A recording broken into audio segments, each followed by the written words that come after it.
کار کوفتم از ارگه تیجه یافتم. ارگه تیجه سامانه که دست بکار است.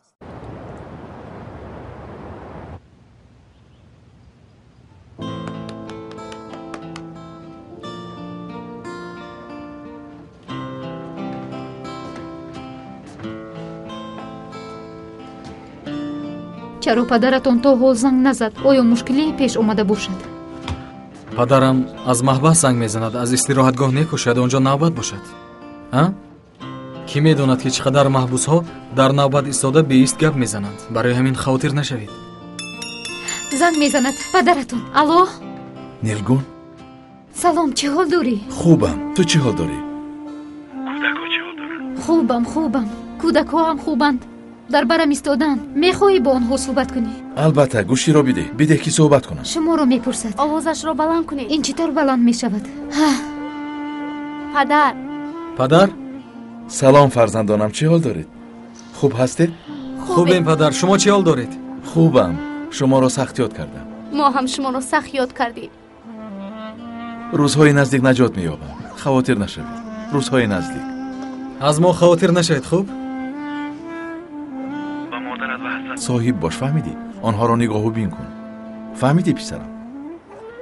آخر صحبت میکنیم، چرا میرویم؟ پدر، ما باید رویم، بعداً با صحبت میکنیم. میلش؟ خیر مادر، ما رفتیم. من هنوز خیر نگفتم. الو من گفتم بیا. الو، چی شد؟ قادر چرا زود از نزد تلفن دور شد؟ آنها رفتند تا که ما به حضور صحبت کنیم. تنهایی؟ بله. تو را سخت یاد کردم. کودک‌ها و تو را سخت یاد کردم. من هم تو را یاد کردم. کمال، لبی، تا حال تو را آزار میدهند؟ مشکلی نیست، خاطر نشو، مشکلی نیست. آنها از تو چی میخواسته باشند؟ آخر آنها... الو کمال. الو نیلگون. الو الو.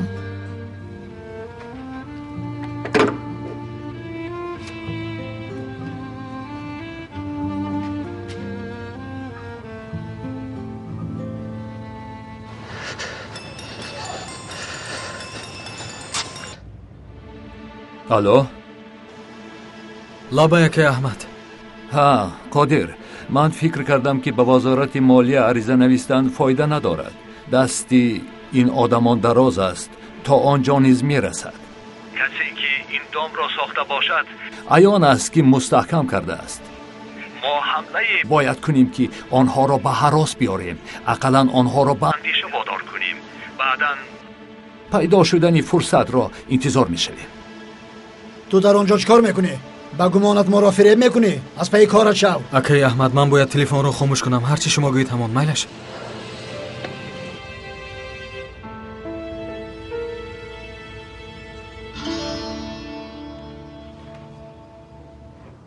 الو سلام، من نیلگون پکچی، همسری کمال پکچی که در حجره 14 حبس شده است. برای به دیگر حجره گذراندنش عریضه نوشته بودم و خواستم که جوابش رو بفهمم. جای نیست خانم. چه خیلی جای نیست؟ در یک جای کلان خود به یک نفر جای نباشد. جناب مدیر همین خیل شدنش رو معقول دانست. آخر شما چی ها میگویید؟ جناب گوش کنید، نمیفهمید. شوهرم در وضعیت وزنین است. برای همین باید حجره‌اش عوض شود. از دستم یگان کار نمی آید. شما هم عادت میکنید. چه خیلی عادت میکند؟ بچه عادت میکند؟ عریضه نویسید گفتید، نوشتم برادر. خانم خواهش میکنم. فهمو جناب، فهمیدم. روزی خوش. سحری بر وقت چرا اینقدر داد میزنی؟ فاضل بس کن. دنیا رو آتش میزنم ولی به خاطر فرزندانم آرومم. دینجی است؟ یزنم مشکلی دارد؟ کدام ما مشکلی نداریم فاضل. از دهان تو عسل میریزد خواهرم. فهمو تو خاموش است، به این هم از تو سخت رنجیدم. توبه با تو چیکار کردم؟ برای خوبی هممان کارخانه را فروختم، وگرنه برای چی میفروختم؟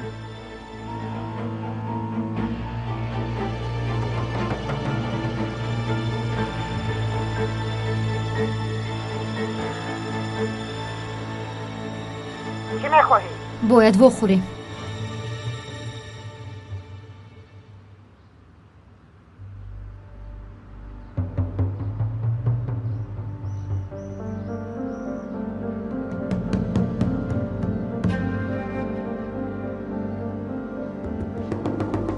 ҳама барои тановули хӯрок рафтанд.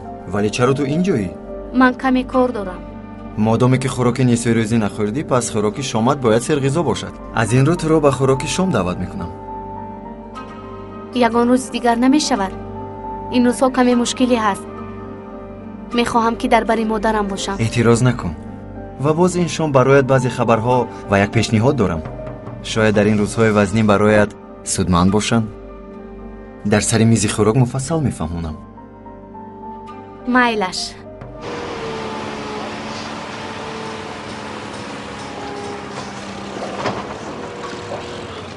раис, ду-се нафари дигарро ба мо равон кун. инҳо бисёр вазнинанд. бисёр гап назада кашонед. инҳоро аз италия оварданд. истеҳсоли махсус аст. бисёр қимат аст, эҳтиёт кунед. 2 нафар дигар ба мо ҳамроҳ шавад чӣ ва мешавад? касе маъқул набошад гум шавад. чандин нафар орзу мекунанд ки дар ҷои шумо кор кунанд. инро медонед? ризқи фарзандонатонро пешпо мезанед. эй, аз пайи корат шав. худо хуб астӣ?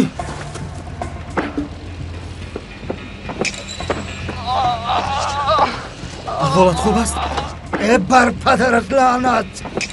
кошинҳоро шикастӣ. пои ин бечора шикаст, ту бошӣ кошин мегӯӣ. инҳо қимат буданд. аз о ҳам қиматтар аст. охир ӯ инсон аст. ҳозир як занг занам 1000 коргар меояд. ман ин кошинҳоро аз куҷо меёбам? бояд ӯро ба беморхона барем. худоё, аз пай кор шавед. ин ба шумо дахл надорад. ту ҳам худро мурда нишон наде. хубам. кор мекунам. зарарро ҷуброн мекунам. ту кор ношоям шуде, дигар дар кор нестӣ. ӯро аз инҷо дур кунед.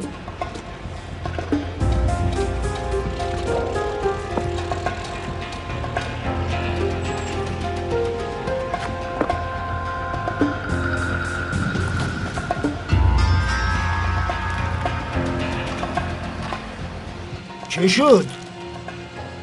قهرمانی میکنی ها؟ یا اینکه تو هم میخوای رانده شوی؟ бояд хонаи пайдо карда бикӯчӣ. пул надорем. дуруст, надорем, вале ман меёбам. ман пул меёбам. дар кор бошад меравам, дар сохтмон кор мекунам, азоб мекашам, вале шуморо ба чизе муҳтоҷ намегузорам.